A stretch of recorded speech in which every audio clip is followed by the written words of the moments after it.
Baik, Bismillahirrahmanirrahim. Assalamualaikum warahmatullahi wabarakatuh. Eh, Hari ini kita membahas tentang bagaimana bahaya filsafat terhadap akidah. Jadi ini adalah satu tema yang hari ini jarang sekali dibahas oleh orang pada di zaman era modernitas hari ini. Jadi filsafat itu dianggap suatu hal yang menjadi pusat dari ilmu pengetahuan. Jadi pengaruh modernitas menganggap bahwa filsafat adalah sumber dari segala ilmu. Nah, mengapa hal ini muncul dan hal ini menjadi doktrin yang sekarang menjadi mewabah. Dari sejak kita kecil sampai kemudian masa perkuliahan, kita semua dididik dengan pola pikir filsafat, pola pikir rasionalitas yang menjadi pijakan utama. Alhasil, segala lini kehidupan hari ini adalah berpijak pada ilmu, pada pondasi-pondasi filsafat yang mengatur pola kekuasaan, yang mengatur pola keuangan, yang mengatur bagaimana terciptanya sebuah hukum, maka harus melewati dulu yang namanya filsafat. Jadi jika kita bicara filsafat, bicara politik, maka kita harus melewati yang namanya filsafat politik. Kita bicara hukum, maka kita harus melewati yang namanya filsafat hukum. Kita bicara keuangan, maka kita harus bicara filsafat ekonomi. Artinya bahwa filsafat menjadi satu muara besar untuk bagaimana sumber terhadap sistematika kehidupan yang era modern hari ini menjadi dijalani oleh seluruh umat manusia seantero dunia. Nah, mengapa hal itu bisa terjadi dan mengapa hal itu bisa berlangsung? Maka kita harus melihat dulu bagaimana historisnya. Sehingga hari ini era modernitas hari ini identik dengan cara berpikir filsafat yang kemudian menjadi seolah-olah semuanya harus melewati pola rasionalitas. Nah, era modern tentu dimulai ketika masa aplikasinya itu masa setelah munculnya modern state, yaitu pasca revolusi Prancis tahun 1789. Apa yang berlangsung pada era modern state itu, pada masa revolusi Prancis itu? Revolusi Prancis adalah masa ketika umat manusia di Paris melakukan penolakan-penolakan terhadap paham yang bersifat agama. Nah, jadi bagaimana filsafat dijadikan pondasi untuk melakukan perlawanan-perlawanan yang terhadap dogma. Dan ini berlangsung pra-modern state ketika masa Renaissance berlangsung di Eropa. Nah, pada masa Renaissance itulah terjadi konfrontasi antara filosof dengan para agamawan, terutama gereja Roma. Jadi masa itu yang hidup menjadi the living law adalah aturan-aturan yang dikeluarkan oleh gereja Roma yang dianggap sebagai penafsir resmi dari agama Nasrani. Jadi dalam kekuasaan berlakulah adagium Vox Rei, Vox Dei, suara raja, suara Tuhan. Jadi raja-raja itu di bawah pengaruh dari gereja Roma, di mana Raja Prancis, Raja Denmark, Raja Inggris, Raja Swedia, Raja Belanda, semuanya itu masuk dalam Imperium Romanum Sacrum atau suatu wilayah kekuasaan yang merupakan wilayah pendampingan dari gereja Roma. Jadi agamawan dan bangsawan itu berada dalam strata teratas. Tapi kemudian terjadilah perlawanan-perlawanan karena banyak sekali problem-problem akidah yang berlangsung pada masa itu, terutama kita bisa ibaratkan munculnya akidah Jabariyah pada masa Eropa klasik yang digawangi oleh gereja Roma sehingga memunculkan perlawanan-perlawanan. Salah satu kelompok perlawanan itu adalah muncul dari para filosof. Filosof dimulai dengan Thomas Aquinas dari era skolastik yang mengatakan bahwa kebenaran itu bukan mutlak dari agamawan, melainkan juga kebenaran Arab filsafat. Itulah yang disebut dengan teori Twiss-Warden Theory, buku kitab yang ditulis oleh Thomas Aquinas dengan mengutip teorinya emanasi ala Al-Farabi.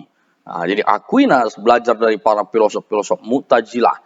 Teori-teori filosof para Mu'tazilah ini adalah yang kemudian diimport ke Eropa sehingga memunculkan yang namanya Renaissance. Jadi sebelum berlangsungnya Renaissance, maka berlangsung dulu filsafat yang dalam era Islam itu yang disebut dengan Mu'tazilah. Jadi Renaissance ini didahului dengan filsafat Mu'tazilah. Renaissance adalah ketika filsafat dikristenkan. Pada masa Mu'tazilah adalah ketika filsafat diislamkan. Nah, pada era Mu'tazilah muncullah beberapa khalifah-khalifah Islam yang ketika itu banyak menganut paham filsafat juga. Banyak mengikuti aliran filsafat dalam pola pikir dalam penerapan agama Islam. Seperti Khalifah Al-Ma'mun, Harun Al-Rashid, dan lain-lainnya, yang memang pada zaman itu sains Islam sangat berlangsung tinggi sekali, sangat canggih sekali, yang hari ini bukti-buktinya masih kita bisa lihat dengan kasat mata. Contohnya adalah Istana Alhambra di Granada, di Cordoba, di Sevilla, dan lain-lainnya. Itu adalah bukti bagaimana kecanggihan sains Islam pada era Mu'tazilah. Nah, tapi pada masa itulah ulama-ulama membentengi akidah kaum muslimin supaya tidak terjerambab pada persoalan akidah yang dibawa oleh kaum Mu'tazilah. Nah, bagaimana Imam Asy'ari menyusun sifat 20 adalah dalam rangka untuk membentengi akidah umat dari sesatnya paham Mu'tazilah. Bagaimana Imam Al-Ghazali menyerang para filosof dengan kitabnya Tahafut Al-Falasifah yang sampai hari ini masih berlangsung. Nah, Tahafut Al-Falasifah adalah bukti bagaimana kesesatan filsafat. Bagaimana kemudian Ibnu Khaldun dalam kitab Muqaddimah mewanti-wanti agar kaum muslimin tidak banyak mempelajari ilmu ini. Karena di sana banyak sekali hal-hal yang bisa memperdaya kita dalam persoalan akidah. Nah, maka kemudian berhentilah paham Mu'tazilah sehingga tidak lagi menjadi menggaung dalam dunia Islam. Nah, masa sejak itulah filsafat kemudian diambil oleh orang-orang Eropa yang kemudian menggaungkan yang namanya Renaissance. Nah, Renaissance ini adalah buku-buku filsafatnya kaum Mu'tazilah dialih bahasakan ke bahasa Latin yang kemudian diadopsi dan dikeluarkan di Eropa yang kemudian melakukan terjadinya kontradiksi dengan dogma-dogma dari gereja Roma. Bagaimana kita lihat kisahnya Galileo Galilei, Copernicus, Bruno yang kemudian dibakar oleh kelompok gereja ketika mereka menggaungkan bagaimana filsafat kosmosentris yang melawan atau bertentangan dengan dogma-dogma gereja Roma.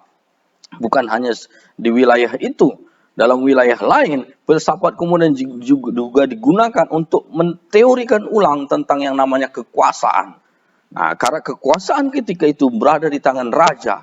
Raja adalah mutlak merupakan kewenangan atau tafsirnya sebagai wakil Tuhan. Maka adagium yang berkembang adalah Vox Rei, Vox Dei, suara raja, suara Tuhan. Nah, jadi stempel dari raja, pengesahan dari raja itu tidak bisa lepas dari bagaimana keabsahan dari gereja Roma. Jadi raja dan gereja ketika itu ibarat umaro dan ulama. Nah, maka itulah kemudian terjadi penentangan terhadap yang namanya kekuasaan, bahwa kekuasaan bukanlah hal yang demikian. Maka muncullah Machiavelli yang mengeluarkan kitab Il Principe, bahwa kekuasaan, bahwa penguasa itu adalah orang yang harusnya merebut dan bisa mempertahankan kekuasaan. Demikianlah teori dari Machiavelli. Nah, kemudian muncul lagi Montesquieu yang mengkritik tentang bagaimana pola perjalanan kekuasaan di Eropa yang berlangsung unstabil. Ketika unstabil, maka Montesquieu mengatakan perlunya ada check and balance system terhadap sistem kekuasaan. Maka Montesquieu mengeluarkan teori tentang trias politica, bahwa kekuasaan itu harus berada dalam 3 wilayah, eksekutif, legislatif, dan judikatif.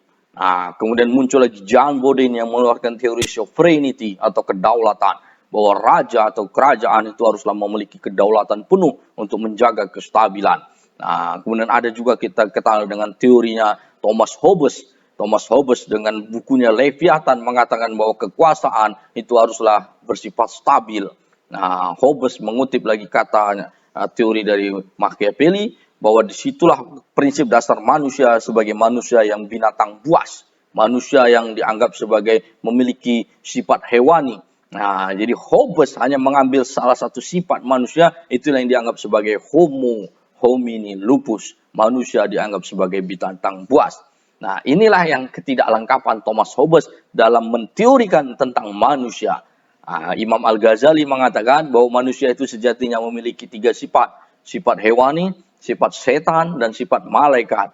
Nah, Hobbes hanya mengatakan bahwa manusia itu pada dasarnya dilengkapi dengan sifat seperti binatang buas. Nah, Jadi ulama-ulama dalam Islam sudah bisa menjelaskan bagaimana diagnosa tentang manusia itu sendiri sebelum para filosof-filosof atau para teori-teori Renaissance pada era itu menteorikan sendiri tentang manusia. Jadi pada masa Renaissance itulah manusia kemudian berubah, tidak lagi dianggap sebagai objek yang diamati, melainkan menjadi objek yang mengamati. Nah, ini adalah pondasi dari filsafat, bahwa mau yang seolah-olah dengan akal manusia bahwa manusia adalah menjadi objek yang mengamati, bukan lagi objek yang diamati. Inilah yang didengungkan oleh René Descartes. Descartes mengatakan bahwa filsafat itu adalah ketika Tuhan, manusia, alam semesta itu adalah menjadi ajang penyelidikan rasio manusia. Nah, jadi sejak era Descartes lah kemudian muncul yang namanya modernitas. Nah, itulah era yang disebut dengan era modern. Nah, apa maknanya? Bahwa Descartes tidak lagi menganggap bahwa akan adanya kebenaran ala nakli atau kebenaran ala wahyu. Descartes mengatakan bahwa yang namanya kebenaran adalah mutlak yang berlandaskan pada pola rasio manusia. Setelah melewati akal penyaringan rasio manusia, maka itulah yang bisa dianggap kebenaran. Maka itu yang disebut dengan cogito ergo sum. Nah, jadi makna dari cogito ergo sum bahwa kebenaran itu hanya bersumber dari filsafat semata. Bukan pada masa Thomas Aquinas, kebenaran itu masih diakui berasal dari dua. Kebenaran ala nakli, dan kebenaran ala wahyu, dan kebenaran ala rasio. Nah, sejak era Descartes, maka kebenaran ala wahyu ini dieliminasi. Descartes tidak lagi mengatakan bahwa kebenaran itu berasal dari dua sumber, melainkan mutlak berasal dari satu sumber, dan itulah yang disebut dengan pola permulaan era modernitas. Nah, dari Descartes maka kita akan menemukan lagi yang namanya Immanuel Kant. Immanuel Kant mengatakan bahwa kebenaran itu haruslah mutlak yang tidak sekedar melewati rasio manusia, tapi harus melewati pembuktian. Maka kemudian kita kenal yang namanya teori empirisme, bahwa segala sesuatunya harus bisa dikatakan benar apabila sudah bisa dibuktikan secara pandangan zohir manusia. Nah, dari situlah kemudian muncullah teori-teori baru untuk melengkapi bagaimana formasi filsafat dalam mendefinisikan yang namanya being. Nah, jadi wujud itu kemudian hanya berpijak pada kebenaran ala akal semata. Jadi modernitas mengatakan bahwa yang namanya kebenaran tidak lagi berlandaskan pada wahyu. Kebenaran wahyu murni sepenuhnya dieliminasi, sehingga kebenaran yang menjadi kebenaran tunggal itu adalah kebenaran ala rasionalitas. Nah, puncak kebenaran pola ini kemudian menjadi sistem adalah pasca revolusi Prancis tahun 1789. Ketika para pengikut-pengikut atau teori-teori filosof ini kemudian menggapai kemenangan dengan mengeliminasi Raja Louis ke-16 dan kemudian mengeliminasi para agamawan, para pengikut dari gereja Roma. Nah, dari situlah kemudian kudeta berlangsung, maka adagium yang muncul adalah equality, liberty, dan fraternity. Apa ini maksud dengan equality? Equality ini adalah maknanya keadilan. Keadilan menurut apa? Keadilan bahwa manusialah yang menentukan hukum sendiri. Tidak lagi manusia merujuk pada hukum yang merupakan kedaulatan Tuhan, melainkan polanya adalah kedaulatan manusia. Liberty, merdeka. Merdeka dari apa? Merdeka dari hukum Tuhan.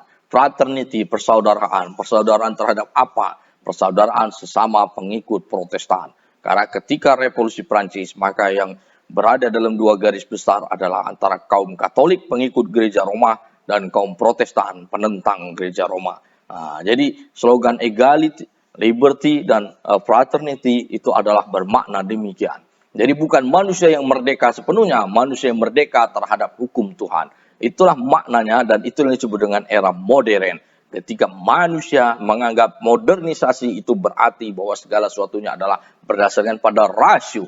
Nah, kemudian muncullah para filosof-filosof lain, yaitu seperti Albert Einstein yang mengatakan bahwa segala sesuatunya adalah teori relativitas ilmu pengetahuan. Dan Karl Marx mengatakan bahwa segala sesuatunya adalah materi.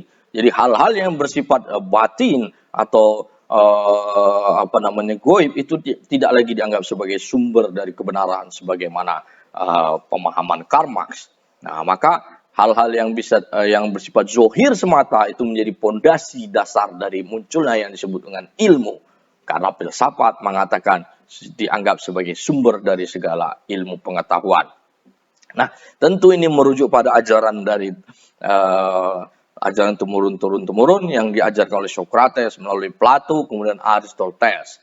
Jadi Plato mengatakan bahwa segala sesuatunya adalah sumber dari pengetahuan itu adalah ide. Jadi ide ini adalah akal, di mana Tuhan memberikan akal pertama. Jadi Al-Farabi menganggap itu adalah sebagai akal pertama. Plato menganggap itu adalah akal ide bawaan. Socrates menganggapnya itu sebagai akal bawaan. Jadi manusia harus bisa menggali bagaimana kebenaran akal itu dengan rasionalitasnya. Maka hasil penggalian dari akal itu yang kemudian menjadi namanya ide atau gagasan. Nah, inilah yang dianggap sebagai sumber dari segala ilmu. Nah, tapi pada masa Mu'tazilah itu dianggap bukan sebagai sumber kebenaran. Karena maka muncullah ulama-ulama Ahlus Sunnah wal Jamaah yang menyerang tentang kecacat pikiran dari ketika para filosof menggali kebenaran. Maka kemudian Imam Al-Ghazali menyerang dengan tahapud al-falasifah, bahwa kebenaran bukanlah sumbernya adalah akal semata. Kebenaran sumbernya yang pertama adalah nakli atau kebenaran ala wahyu. Nah, inilah yang diterangkan oleh Ibnu Khaldun dalam kitab Muqaddimah bagian akhir, menjelaskan bahwa nakli berada di atas akli. Sementara filosof menganggap bahwa akli merupakan sejajar dengan nakli. Inilah yang disebut dengan kebenaran ganda. Nah, era Renaissance, era modernitas, maka tidak ada lagi kebenaran nakli, melainkan kebenaran itu hanya tunggal, berdasarkan pada kebenaran akli semata. Inilah yang dipelopori oleh René Descartes. Nah, jadi jika kita menganggap bahwa mencari kebenaran harus berdasarkan pada akal, maka pertanyaan adalah tunggu dulu. Jika kita merujuk pada cogito ergo sum sebagaimana teori Descartes, maka di sini kita bisa terjebak, dan ini adalah persoalan terhadap akidah. Sebagaimana Imam Asy'ari menjelaskan tentang jika kita merujuk pada filsafat, maka masalah-masalah besar muncul dalam kita memahami tentang tauhid. Nah, ini nanti bisa kita gambarkan tentang era modernitas, di mana banyak sekali persoalan-persoalan besar ketika filsafat menjadikan rujukan dalam menentukan wilayah hukum, dalam menentukan wilayah kekuasaan, dalam menentukan wilayah keuangan dan lain-lainnya. Karena modernitas di dalamnya adalah memboncengi liberalisme, memboncengi positivisme, memboncengi kapitalisme dan lain-lainnya. Wilayah besar itulah yang kita sebut dengan era modernitas. Di dalamnya adalah wilayah-wilayah ateisme yang merupakan sumber pondasinya adalah ketika filsafat tidak lagi merupakan berjalan pada on the rule. Mengapa ini bisa terjadi? Nah, jadi Imam Ghazali menyebutkan ada 3 jenis filosof. Filosof yang pertama adalah filosof ilahiyun, filosof ketuhanan. Filosof yang kedua adalah filosof tabi'iyun, filosof naturalisme. Filosof yang ketiga adalah filosof dahriyun, filosof ateisme. Jadi Socrates, Plato, Aristoteles, Al-Farabi, Thomas Aquinas, dan lain-lain itu masih dikategorikan sebagai filosof ilahiyun, filosof ketuhanan. Hari ini, era modernitas, kita dihadapkan pada yang namanya filosof dahriyun atau filosof ateisme. Filosof yang sudah mengeliminasi kebenaran ala nakli, kebenaran ala wahyu. Karena kebenaran ala wahyu dianggap bukan sebagai kebenaran sebelum melewati yang namanya resume akal. Sebagaimana teori cogito ergo sum tadi. Nah, inilah yang terjadi pada era modernitas, sehingga ujungnya adalah ujung dari filsafat bukan lagi membawa kebenaran. Martin Heidegger sudah menunjukkan bagaimana ujung dari filsafat dengan dia menutup yang namanya kedai filsafat. Karena Heidegger mengatakan filsafat bisa dibuat memadai dan tidak memadai. Jadi Heidegger mengatakan bahwa filsafat hanya melahirkan kebenaran esensialisme, bukan kebenaran eksistensialisme. Ini adalah 2 kebenaran yang berbeda. Contoh, manusia modern, maka yang dianggap sebagai kebenaran adalah bukan tubuh manusia ini. Ketika si A bernama Fulan, maka kebenaran yang berlangsung pada si Fulan bukanlah tubuhnya, melainkan identitinya, ID card. Ketika KTP bernama si Fulan bin Fulan, maka dialah KTP itulah yang dianggap sebagai kebenaran. Bukan diri si Fulan ini. Nah, itulah yang disebut dengan kebenaran esensialisme. Bukan kebenaran eksistensialisme yang pada diri pribadi. Nah, inilah yang berdampak dalam segala hal, termasuk ujungnya adalah soal kepemilikan tanah, termasuk ujungnya adalah soal uang. Jadi, dalam pemilikan tanah, kebenaran yang dianggap sebagai seorang pemilik tanah adalah orang yang memegang yang namanya sertifikat yang berasal dari modern state. Maka gunung pun itu bisa dimiliki oleh si A ketika orangnya berada di San Francisco, bukan berada di Indonesia. Tapi karena sebuah modern state, sebuah state memberikan dia sertifikat yang pertanda itu adalah stempel pengakuan bahwa si A adalah pemilik gunung di Aceh misalnya, maka dia dianggap sebagai pemilik dan itu adalah kebenaran yang oleh positivisme itu dianggap sebagai kebenaran hukum. Nah, itulah buah dari modernitas. Padahal dalam Islam pemilik tanah adalah dia pengelolanya. Maka kemudian dengan kebenaran ala positivisme, manusia, satu orang manusia yang domisilinya bisa ada di Singapura, tapi kemudian dia bisa menguasai satu lahan 10.000 hektar yang ada wilayah di Indonesia dengan dasar dia memiliki sertifikat dari sebuah negara. Nah, inilah pola bagaimana rasionalitas membuat yang namanya hukum.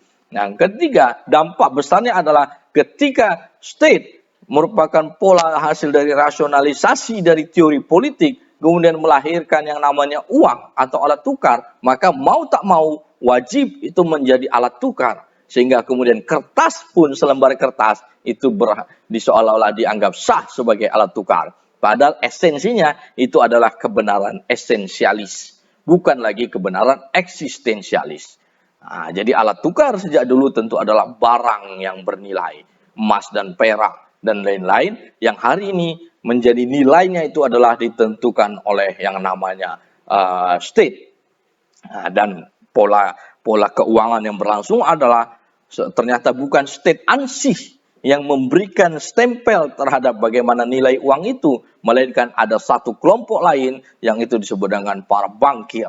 Para bankirlah yang memberikan nilai bagaimana sebuah kertas kemudian bisa menjadi satu kebenaran terhadap uang. Maka para bankir inilah yang menentukan berapa nilai rupiah terhadap dolar, berapa nilai ringgit terhadap euro, dan lain-lain. Jadi itu bukanlah kewenangan dari head of state. Jadi inilah bagaimana nuansa modernitas telah membuat kita ke jurang yang namanya nihilisme, yang oleh Carl Smith disebut dengan nihilistik. Bagaimana modernitas sudah mencerabut nilai-nilai kebenaran dari akarnya. Makanya kemudian Martin Heidegger menganggap bahwa kebenaran bukan lagi merupakan hasil filsafat, bukan lagi menghasilkan kebenaran. Filsafat hanya membawa kita kepada kebenaran esensialisme. Dia telah mencerabut kebenaran dari akarnya. Nah, inilah bahayanya filsafat sebagaimana dulu dijelaskan oleh Imam Al-Ghazali dalam Tahaffud Al-Falasifah. Sebagaimana dulu Imam Asy'ari sudah mengingatkan bahwa tentang berbahayanya paham filsafat apabila merujuk kepada akidah, pada tauhid, sehingga manusia modern menganggap bahwa segala sesuatunya adalah perbuatan manusia. Jadi bukan lagi perbuatan Tuhan. Imam Ghazali mengatakan ketika kertas terbakar, maka yang membakar itu bukanlah manusia, melainkan Tuhan menciptakan kertas dan Tuhan menciptakan api berikut dengan sifat-sifatnya. Sementara filsafat menganggap causa prima, bahwa kertas terbakar itu adalah buah dari perbuatan manusia. Dengan dampak dari teori filsafat ini, sehingga manusia seolah-olah menjadi objek yang mengamati, bukan lagi objek yang diamati. Dampak besarnya adalah manusia yang berhak membuat hukum sendiri, manusia yang membuat pola keuangan sendiri, dan manusia yang berhak membuat pola kekuasaan sendiri. Dan ujungnya adalah kemenangan satu kelompok, bukan lagi kemenangan seluruh umat manusia. Dan itu bukanlah bermakna egality atau keadilan, melainkan di sini adalah kesenjangan. Maka dari itu disinilah kita perlukan evaluasi besar tentang bagaimana memahami bahayanya filsafat di zaman modernitas hari ini. Sementara dalam Al-Quran Allah Subhanahu Wa Taala berfirman, "A'udzubillahi minasyaitonirrajim, wallahu khalaqakum wa ma ta'malun." Allah lah yang menciptakan dirimu dan perbuatanmu. Jadi manusia adalah objek yang diamati, bukan subjek yang mengamati. bahwa segala sesuatunya adalah perbuatan Allah Subhanahu wa taala, bukan perbuatan manusia. Nah, dari sinilah kita bisa menyelamatkan tauhid kita, bahwa kita harus kembali bahwa tentang kedaulatan Tuhan dalam wilayah ekonomi, politik, hukum, dan lain-lain. Jadi mungkin ini sebagai pengantar untuk kita memahami bagaimana sejarah filsafat dan bahayanya terhadap akidah. Simak dalam tayangan video-video selanjutnya. Wabillahi taufiq walhidayah. Wassalamualaikum warahmatullahi wabarakatuh.